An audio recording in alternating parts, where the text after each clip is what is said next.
Ma famille adore quand je prépare cette recette de viande à la maison, il n'en reste jamais rien, tout le monde l'adore. On commence par séparer 700 g de viande. Et vous coupez la viande en tranches moyennes pour former des beaux morceaux de steak. Une fois qu'on a découpé la viande, on va l'assaisonner. Vous ajoutez les morceaux de viande dans un bol. Et vous ajoutez une bonne quantité de bicarbonate de soude et on vient bien mélanger. Non, vous n'avez pas mal compris. Si vous mélangez de la viande avec du bicarbonate de soude, vous serez vraiment surpris. Une fois qu'on a bien mélangé, vous allez ajouter une bonne quantité d'eau sur la viande, jusqu'à ce qu'elle soit recouverte. Et ensuite, on couvre avec du film plastique ou un couvercle si vous en avez un. C'est très important de recouvrir tout ça.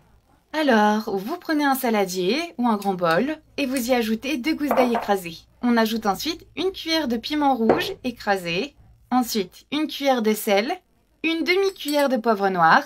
On continue avec 2 cuillères d'huile d'olive, d'huile de coco ou de beurre si vous avez. Et on termine avec 2 cuillères de sauce soja. Et maintenant on remue et on mélange bien tous les assaisonnements.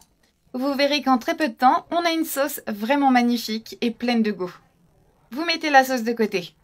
Et une fois que la viande a assez fait trempette dans l'eau, on va la sortir et enlever l'excès d'eau. On ajoute les morceaux de viande dans une poêle chauffée avec de l'huile.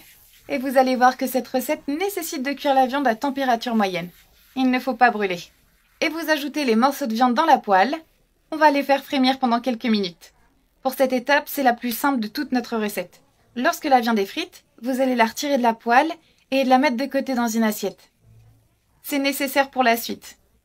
On va avoir besoin de cette même poêle. En tout cas, cette viande est super tendre et vraiment bien juteuse. Elle est parfaite. Vous retirez donc tous les morceaux de viande. Et on continue avec la même poêle en ajoutant un oignon blanc haché. Ensuite, un poivron rouge haché. Et vous continuez à mélanger jusqu'à ce qu'une odeur merveilleuse se réponde dans votre cuisine. On fait cuire l'oignon et le poivron à feu doux, car la poêle est déjà chaude.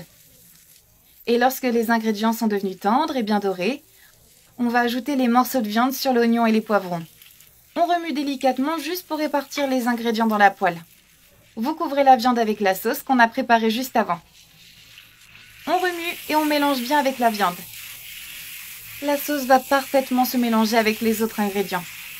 Et plus vous allez faire cuire la viande avec les assaisonnements, meilleure elle sera en goût. En tout cas, j'en ai vraiment l'eau à la bouche. Je vais laisser cuire encore 2 minutes.